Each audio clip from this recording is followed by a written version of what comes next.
Well, thank you all for coming today. Let me just start with some opening remarks, and then I'd be happy to take your questions. My trip to Ottawa was very constructive. I had productive meetings with several premiers, including bilateral discussions with Premier Legault and Premier Moe and Premier Pile from the Yukon to primarily discuss issues around health and energy. I also had the opportunity to meet with Pierre Poilievre and many of Alberta's Conservative Party of Canada MPs to discuss a variety of federal issues impacting Albertans. Now, obviously, the premiers were somewhat disappointed with the amount of new funding announced for healthcare. However, Alberta will use its new dollars to accelerate the health reforms that we've already commenced here to decrease ER wait times, to decrease ambulance response times, to decrease surgery backlogs, as well as to recruit more frontline workers, especially in primary care. My meeting with the Prime Minister was positive overall. I made it very clear that his government must halt introduction of its proposed just transition legislation, its emissions reduction cap, and its ban on electricity from natural gas, and to immediately come to the table to work collaboratively with Alberta on a joint plan to attract energy investment and workers into Alberta's conventional, non-conventional, and emerging energy sectors, while simultaneously reducing Canada's and Alberta's net emissions. Now, the Prime Minister seemed to express a willingness to explore this collaborative strategy through our respective ministers, and already this morning we met with our key ministers on this file and we'll be following up as well with correspondence with Mr. Trudeau regarding next steps in the near future. I did make it crystal clear to the Prime Minister during our meeting that Alberta's expectations for what must and must not be included in any future leaked legislation, future federal legislation, targets and policies have to include abandonment of any references to just transition or any other terminology or policies that signal the phase out of Alberta's conventional or non-conventional energy sector or workforce.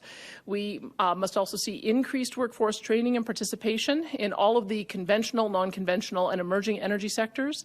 We need to see the need for formal consultation and collaboration with Alberta before the federal government announces or implements legislation, targets or any policies that materially impact Alberta's energy sector, a substantial increase in LNG exports to Asia and other markets through the lens of meeting emissions targets through replacement of higher emitting fuel sources with clean Alberta LNG and getting credit for that, as well as joint federal-provincial initiatives to facilitate increased private investment in carbon capture, utilization and storage, nuclear, hydrogen, bitumen beyond combustion, geothermal, lithium, helium, zero-emission vehicles, petrochemical, and other emerging technologies and fuels that make Alberta's conventional and non-conventional energy sector increasingly emissions neutral. Now, let me be brutally honest. The Prime Minister has not yet shown himself to be a friend of Alberta. There are a litany of federal policies that he has imposed that have been exceptionally harmful to our economy and to our investment climate, and that have cost Albertans tens of thousands of jobs and tens of billions of investment and projects. But this issue is far bigger than me or this Prime Minister. I know that, and I hope that he knows that too. There are trillions of dollars in revenues, hundreds of billions of dollars in investment, and millions of jobs riding on Alberta and Ottawa working together instead of in conflict, and creating an attractive and certain investment climate that millions around the world want to invest in and move to. The Prime Minister is being criticized across the country and from within his own party as being unnecessarily divisive and unable to improve national unity or economic growth. Well, here's a golden opportunity. Come to the table and work collaboratively with Alberta on probably the most important economic issue facing this country in a generation. I'm opening the door, but I also have to be pretty clear. If the Prime Minister chooses to slam this door in our face and moves unilaterally forward with just transition or other impossible and arbitrary emissions targets or policies without Alberta's involvement and agreement, Alberta will be relentless in our opposition, and we will use every tool at our disposal to protect Albertans, their jobs and their future. The ball is now in the Prime Minister's court, and I hope his response to my offer is the right one. And with that, I will now happily take your questions. We'll go across the room and then to the floor. Who would like to start? Name and outlet, please. Any questions? Maybe let's start with the healthcare funding. The Prime Minister mentioned the word weeks in terms of negotiations. What is your timeline, and what are you hoping for in terms of coming to an agreement on this healthcare? Well, I think the Prime Minister made it pretty clear that it looked to me like that was his first and only offer. I'll be meeting with my First Minister colleagues, I think on Monday, to just see what our response will be. I know that there's a great amount of disappointment. They've been advocating on this issue for over 2.5 years. And so I think that they were anticipating that the new money would be a lot more. That being said, I think Alberta's share will be about $518 million new dollars. And I've already talked to my health minister about how he wants to deploy those dollars. We've already started on a very ambitious reform strategy, and it will be helpful. So we're going to be making sure we don't leave any money on the table. But I will just express on behalf of all the First Ministers, they had anticipated that it would be a higher share. And so, I guess, when would you like to see? Like, how long would that process do you think? I imagine it will take days or weeks, not much longer than that. I think the federal government is in process right now of their own federal budget, which I think is going to be out by the end of March. And the Prime Minister signaled that the $2 billion top-up as it's distributed across the country could actually come quite quickly. And then the bilateral agreements will just take a little bit longer to be able to negotiate. But we were pleased to see that most of the funding increase was in the Canada Health Transfer. That's particularly important to Alberta because it's divvied up on a per capita basis and it has no strings attached. So I think that at least was the right balance, that most of the dollars are coming through with no strings attached. Tim Brooke with CTV. I kind of just want to pivot to something else. Sure. Can you talk about the idea behind the new pilot program the Energy Minister is looking into that will essentially incentivize companies to clean up orphaned and abandoned wells? Yeah. Why you'd like to go in that direction as opposed to just telling these companies to clean it up, or essentially they can't do business here anymore? Well, during the pandemic, the federal government came through with the site rehabilitation program, which was $1 billion to accelerate abandonment. And we have a huge amount of learning that has taken place now over the last couple of years. And we don't want to see any of that progress lost. We want to make sure that those workers remain employed. So there are a couple of measures coming through. Number one, there is going to be a mandatory amount of abandonment cleanup that has to be done every year. There's going to be a percentage basis. But we also know that there's a problem with the worst wells in Alberta. There are a lot of practices that were approved by government that would not be environmentally valid today.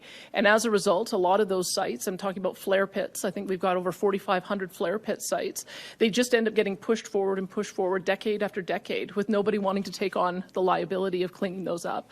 So we want to develop a program to deal with the worst well sites so that we can get that land back into production. We want to have an opportunity for landowners to be able to nominate some of these sites because we think that there's sort of a joint obligation, especially for those worst wells, because the environmental rules changed over time, and we just think that we need to do whatever we can to get that land back to its natural condition. Do you think there's a way to do it, though, without using taxpayer money to subsidize these large multi-billion-dollar companies? We have I'll talk with my energy minister as he brings the policy forward. We have always taken the view to allow companies to keep more of what they earn to be able to whether it's invest in oil sands, whether it's invest in drilling. And it seems like that's been a consistent approach that we've taken in the past. If you look at the approach that he's proposing, he's doing a bunch of town halls with First Nations, with municipalities, and with energy companies, and we'll get that feedback. But I think that there's a joint responsibility to look at particularly these worst sites, ones that have been inactive for 20 years or longer. They were drilled prior to 1980. There hasn't been anything done so far to stimulate the cleanup. We've got to do something different if we want to get these sites cleaned up. And so I'm willing to try a pilot project to see if it will work, because I think that that's the expectation, that the landowners that have those sites on their property, that's the expectation that they have. Lisa Montiel with CBC. Thanks for taking our questions today. I'm just wondering if you've spoken to Artur Pawlowski since the start of 2023 and what the nature of that conversation was. I've talked to everyone who has concerns about some of the enforcement orders that are against them, and I have told them the same thing that I have told all of you, that I'm awaiting to see the result of a couple of different cases. I'm taking the advice of my Attorney General, and that we'll have to wait for the process to play out. Just specifically, have you spoken to him directly? Yes. Okay. And could you let me know, in the course of that conversation, did you tell him or indicate to him that you would have people looking in to see what could be done with his specific charges? I have always said that I campaigned on it for 7 months, that I would look into what the options were for amnesty, and that I would look into what the options were on that. And my justice minister came back and said that amnesty is not possible for a premier. The only role of amnesty is the governor general in our country, the way our system works. And his advice to me was, having lost one case, the CM versus Alberta case, that we were going to wait on the Ingram case to see if there's some clarity in law. So that was the advice of my justice minister, and that's what I'm waiting for. Brodie Thomas, Post Media. I'm wondering, Premier, has your government had any discussions with the City of Calgary about the remediation of the West Village and the creosote contamination that's there since you've become the Premier? I would like to see if we can try out some new remediation technologies to see if there is a way to be able to remediate. So I have had some conversations with my Deputy Minister of the Environment, as well as a couple of companies that have some remediation technologies they want to try. And because the West Village site is one that has the potential to be anywhere from 50 million to 300 million for cleanup, I would like to see if we can try out some new technologies to be able to bring that site back into use. So I don't know if that is going to be something we could do in the near term or the immediate term, but I think we'll learn a lot by accelerating some of the remediation of some of the sites that will be able to help us with the West Village. It's a huge area, a huge land parcel. If we can get that cleaned up, it would have an enormous value to the City of Calgary. So it is something that I think that we should be talking with them about, if there's some way that we can accelerate that. And as a follow-up, I'm wondering if there's any update you can give us on province's role in the arena discussions, the event center discussions. I'm afraid I can't. We have a non-disclosure agreement, and so I'm just letting the parties continue to work together, try to get to a conclusion. And if we can be helpful in some way, I've said that we would like to be helpful, but that's all I can say for now until we hear from the two negotiating parties. Jonathan Bradley, Western Standard. My first question is, there's been some social media buzz about the handshake that you did with Prime Minister Justin Trudeau. What did you think of the handshake, and did it hurt? Look, I had walked into the room and I'd already shaken his hand. So we'd already said our hellos, and then we were going to our respective chairs waiting for the media to come in. So I was taken a bit by surprise that he wanted to shake hands again. So we kind of missed the landing. It was a little bit awkward, but we ended up having a really good discussion after that. And my second question is, Western Standard broke a story yesterday about an Alberta NDP candidate for Calgary Varsity, Louise Metz. She participated in a pro-lockdown protest and called Alberta embarrassing. What do you think about that? You know what? I believe in free speech. We have different people with different points of views. I know that there were those who were participating in freedom convoys who've been called names. I'm not going to call names who were on those who were on the other side. It'll be up to Albertans to decide when it comes to the election which candidate best represents their views. Thank you. Question, and this is definitely on a topic that a lot of people are talking about, including, I've been told, on Calgary Reddit as we speak. It's the top topic, and you haven't really spoken a lot about it. I know you have some concerns about it, but I'm going to give you this opportunity today, because we know that there is going to be an announcement next week for sheriffs coming to Calgary, as there was already announcements about sheriffs going to Edmonton. That announcement's already been made. We have a police chief who was quoted today talking about the social disorder, not just addictions, not just mental health issues, but also public safety issues. Yeah. What is your message to people who go on transit and are experiencing difficulty with people on the trains, with people on the platforms, with people on the way to the platforms? What do you say to people who can't go to their convenience store or can't go to another convenience store because they have to run a gauntlet of people around the site scaring the hell out of them? Yeah. What do you say to the people in Calgary, in Edmonton, but I'm talking about more Calgary, in Calgary, who are discussing at this very moment the people that are wandering around yelling, screaming, erratic behavior, random acts of violence, everything else? And what we generally hear from political figures is long-term strategies for dealing with addictions and mental health, and those are all very good. But what do you say to people who are lined up at the local Safeway in the Beltline for 25 minutes to go to the bathroom while a security guard is pounding on the door to try to get a person shooting up to get out of the toilet? Yeah. And then, I mean, this happens, and then the security guard at the end says, it happens all the time. Yeah. So what do you say when there's this fairly, it's in many hot spots throughout the city, on transit, in communities, on the street. What do you say personally and as Premier to the people living among all of that disorder and crime? Well, we clearly let it get away from us in all of our cities, our two large cities and our mid-sized cities. And maybe it was because there were fewer people coming downtown because of COVID and working at home. And I think people are astonished at how dangerous it's become to drive the LRT, is how dangerous it's become to come out on the street at night after work. I've heard of a couple of business deals in Edmonton that have fallen apart because when the principals wanted to buy the building, they looked around and said, we will not have our female workers come out in this environment at night. And that's not acceptable. We have to have public spaces that are safe for the public. So that is why we are working with our sheriffs to embed them with first Edmonton Police, and you already mentioned that there'll be an announcement in Calgary. I can't confirm that, but you'll have to hear more from Mike Ellis on that. And I must tell you, our sheriffs came forward and volunteered for those positions. So they want to help too. They want to make sure that there is active policing, that there's active presence. Because here's one of the things that I would say is that police officers are often the point of contact to convince somebody to get into treatment. My chief of staff, Marshall Smith, is a foremost expert in North America on addiction because that's his story. He lived it. And it was a police officer who said, look, you're either going away for a long time or you're going into treatment. And he went into treatment, and 35 days later, he's on the path to recovery, and he has made immense progress, I think, in this recovery-oriented system of care. It's why we feel so strongly about it. We've opened our first recovery community in Red Deer.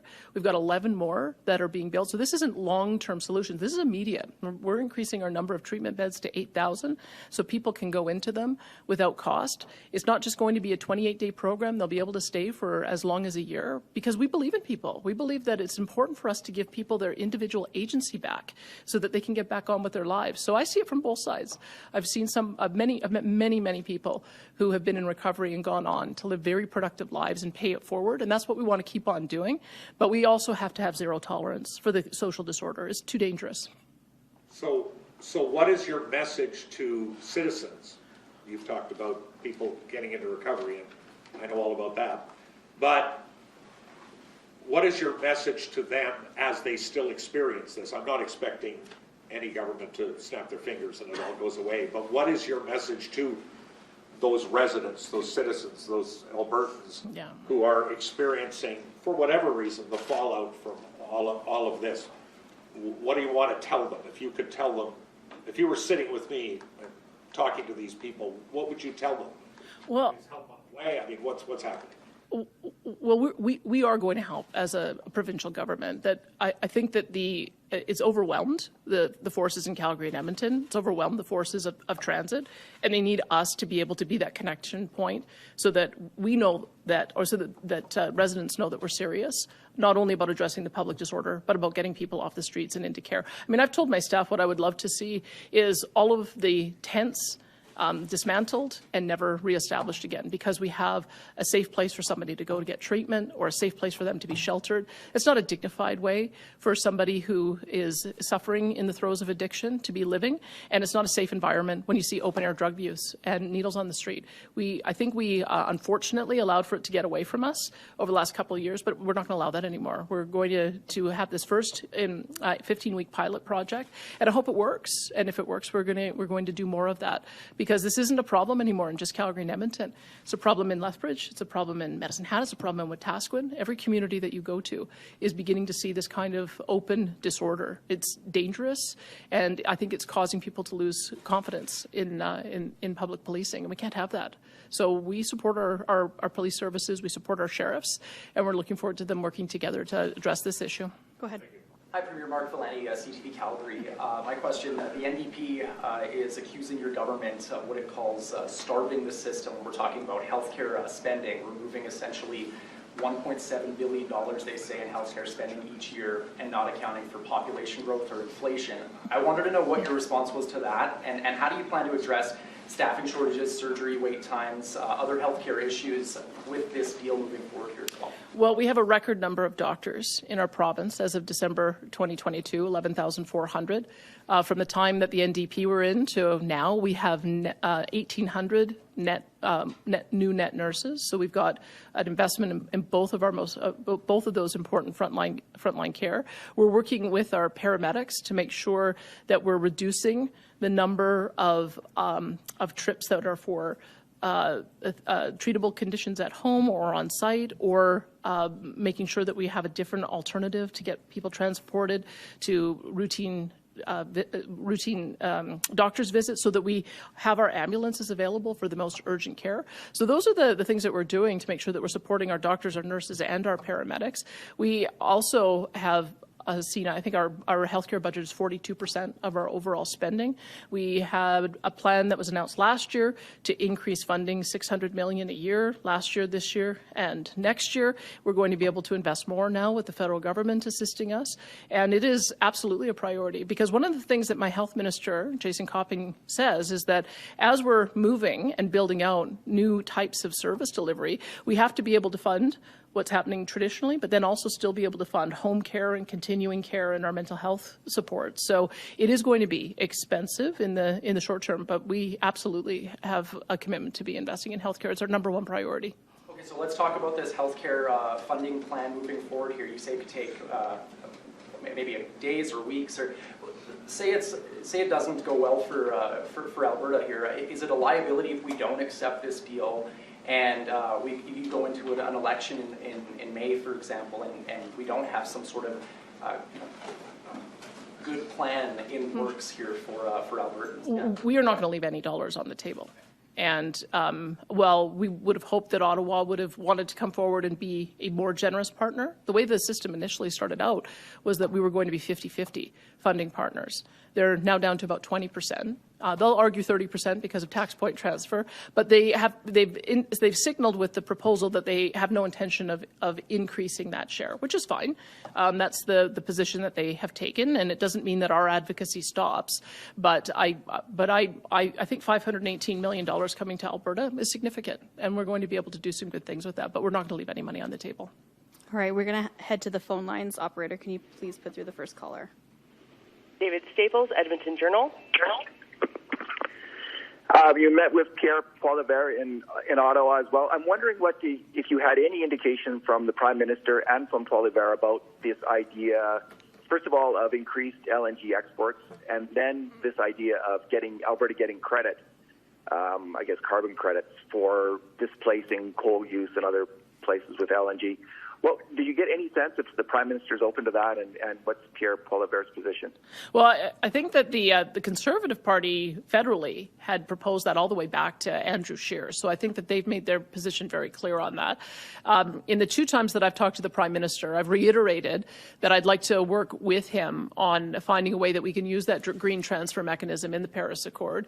We haven't used it yet. Myself and the new Premier BC, David Eby, is also interested in being able to get that kind of offset. Japan has indicated an interest in working with us to share the credit that comes from displacing higher polluting fuels. And British Columbia has the opportunity to build several more LNG operations if we can get that emissions reduction piece right. So I got some indication that the Prime Minister would be willing to work with us on being able to make those kinds of agreements. And I certainly know that in British Columbia, as long as we can identify that they can demonstrate to their public that there's emissions reductions, I think that we'll have a partner especially in LNG export. On the issue that Rick Bell was raising, I think it was Rick's voice. There's been talk of in British Columbia of people who refuse to leave the streets, who are a danger to themselves or others, of having involuntary treatment for them and moving in that direction. Where is the Alberta government right now in terms of essentially helping people who are not willing or unable to take action themselves? I think we'll have a good indication of how much receptiveness there is to those who are on the street wanting to get into treatment with the pilot program that we have in Edmonton. We're funding 36 beds as a convalescence facility attached to the patients from the Royal Alexandra Hospital, so that those who are homeless have a place to go where they can get meals and recover from their injuries, and also be given access to the option for treatment. So that only just started in the last couple of weeks. And so I'm going to be interested in seeing what kind of, they're going to be doing their metrics as well to see what kind of success they have in getting people to go from convalescence into treatment. So I would hope that when we make the offer available, I would hope that people would choose that. I think that it's hard to get a pathway in because we've had barriers in the past. There's been fees that have been on these private beds. There has been delays in being able to get into treatment. There's been delays in being able to get into long-term treatment. So we're trying to remove all the barriers. And so that's the first option that I want to do, and see if we can make some success there. All right, operator, next caller, please. Don Braid, Calgary Herald.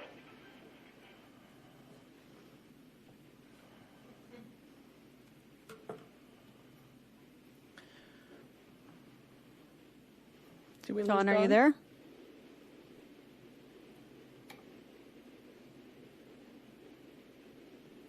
Okay, should we go to our next caller? Don, call me. Dean Bennett, Canadian Press. Oh, hi, Premier. I just want to pick up on something the CBC asked. Just to clarify, did you say that you've been in contact with people who are before the courts on their COVID-related cases after they had been charged? Is that the case? And if so, who have you been contacting? You know what? Contacted by? Who have you spoken to? I'm a politician, and so on the campaign trail, I was contacted by a lot of people who are facing fines. Yep. No, I asked for specific names, but I guess I'm not going to get them. Premier, I wonder if you could clarify exactly, since this came up in terms of your discussions with justice officials, in my mind, it's been a bit confusing in terms of what was discussed. I mean, at various times you've said the talks are done, the talks are ongoing, it's prosecutors, it's not prosecutors. I was only asking about general sentencing or prosecution principles. I was asking about specific elements to these cases. I was asking about amnesty. Can you clarify exactly what is it that you asked or discussed with Tyler Shandro and the Deputy Minister? Well, let's be clear. The CBC story was untrue, and I've asked for an apology, and I still haven't gotten it, and I've asked for a retraction. They gave the impression that me or my staff was calling around to Crown prosecutors, and that was not true. The Alberta Crown Prosecution Service confirmed there was no political interference, and the Independent Public Service also did a review of 1 million emails between my office and the 900 email boxes that are within Crown prosecutors and found nothing. So let's be clear that the CBC started a story that was simply untrue. I have always said that I was going to seek amnesty. I have always said my contact with the ministry has been appropriate, and the ministry saw my public comments and what I campaigned on, and they gave me legal advice that, number one, amnesty is not available to a premier. It's only a power that the Governor General has. And number two, we lost a case, CM versus Alberta, because it was found that the Chief Medical Officer of Health went through a flawed process to implement a health order. There is now another case going through, Ingram, that looks at all of the health orders, and we're waiting for that decision to come down. The case was heard in the fall, and we'll be waiting for the court process to play itself out. So that's what the advice was that was given to me by the Justice Minister. That's what I'm waiting for, and that's the reason why I have not pursued it any further. I've accepted the advice of my Justice Minister. Operator, let's go to our last caller, please. Catherine Grgowski, Alberta Today. Thanks for taking my question. I want to follow up firstly on what Tim was asking about the liability management incentive program. I still don't understand why give tax breaks at a time when oil prices are so high on something that companies are legally obligated to do. Why not focus on enforcement and forcing companies to do what they're legally obligated to do? Well, I suppose we could keep on doing things the way we've always done them and get the same result. That's what I've looked at. I've been following the case of abandonments and suspended wells and the long-term liability of sites going back to the 50s and 60s and 70s that have not been in active service, that are still not cleaned up. So that's just not tolerable to me. I think that we owe it to the landowners to make sure that those sites get cleaned up. And remember, a lot of the change in regulation came through in the 70s, 80s, and 90s. And so when you've got these historic sites that were cleaned up to the standard at the time, I think government bears a responsibility for assisting in making sure that those are cleaned up as well. So the approach that is being proposed is one that would focus on the worst wells in Alberta, ones that have been out of active service for well in excess of 20 years, and that are also identified as some of the worst wells because they have a very complicated cleanup. If we don't do something, they're just going to continue to get pushed forward, and we're not going to see them get cleaned up. So that's what I'm looking at, is can we create a pilot project that will make sure that the worst wells get taken care of, and we'll see if it works. Catherine, do you have a follow-up? Yeah, so on the sustainable jobs legislation, it seems that both the labor and industry are in alignment right now, saying we have no time to waste to match the incentives within the U.S. Inflation Reduction Act, or we risk getting left behind. How fast are you willing to work with the federal government on this? What else are you looking for? Well, I've put together a council of my key ministers who are impacted by the proposed federal legislation. Remember, there's three things that the federal government has said they want to do. That they want to bring in aggressive emissions caps. They've proposed 42% emissions reduction by 2030 on our oil and natural gas industry. They've proposed 30% emissions reduction on fertilizer. They've proposed disallowing natural gas to be on our electricity grid after 2035. And they've also proposed what they started off calling the just transition legislation, and they've changed the name of that, and I'm glad for that, and I hope we don't hear that language anymore, because we know that environmental groups use that as a proxy to talk about phasing out the workers altogether. So if they're going to make a shift, I'll be pleased to see that as well. But the key ministers that I'm consulting with, and we had our first meeting this morning, our Finance Minister Travis Taves, Energy Minister Pete Guthrie, Environment Minister Sonia Savage, our Jobs and Economy and Northern Development Minister Brian Jean, as well as Matt Jones, who is our Utilities and Affordability Minister, and Nate Horner, our Agriculture and Irrigation Minister. So I'm going to make sure that we're all working in tandem to make sure we've got the same message, the same approach, and that we're able to put forward a policy that Albertans can feel confident in. I think what has shifted in what I have seen over the last 5 years is that there's a huge appetite on the part of industry to address this issue, to make technological changes, to bring in dramatic emissions reductions, and we want to support them in that. But if you put forward policies that will phase out emissions too quickly before technology becomes available, it's going to result in our resources being shut in, and we simply can't have that. That will then end up cutting off our ability to do these kinds of investments. So that's the conversation that we're having around our table, and that's the conversation that I started with the Prime Minister, and I hope that we'll be able to come to a common agreement. You were being evasive earlier in your answers, and I don't think you want to be seen as being evasive. Did you speak to Artur Pawlowski, individual who is charged before the court right now, in this calendar year, and if so, what did you say to him? I did say yes, and I said the same thing that I've always said, that I had sought the opportunity to seek amnesty. I was told by my Justice Minister amnesty is not available to a Premier. It is only an option that is available to the Governor General, and that we are waiting on a case to be resolved, the Ingram case to be resolved. I've accepted the advice of my Justice Minister, and I'm waiting for that case to be resolved. So you've told him that there's nothing that you or your office can do on his behalf at this point? Exactly. I said that this is the advice of my Justice Minister, and that's what I'm waiting for. All right. Thanks, everybody.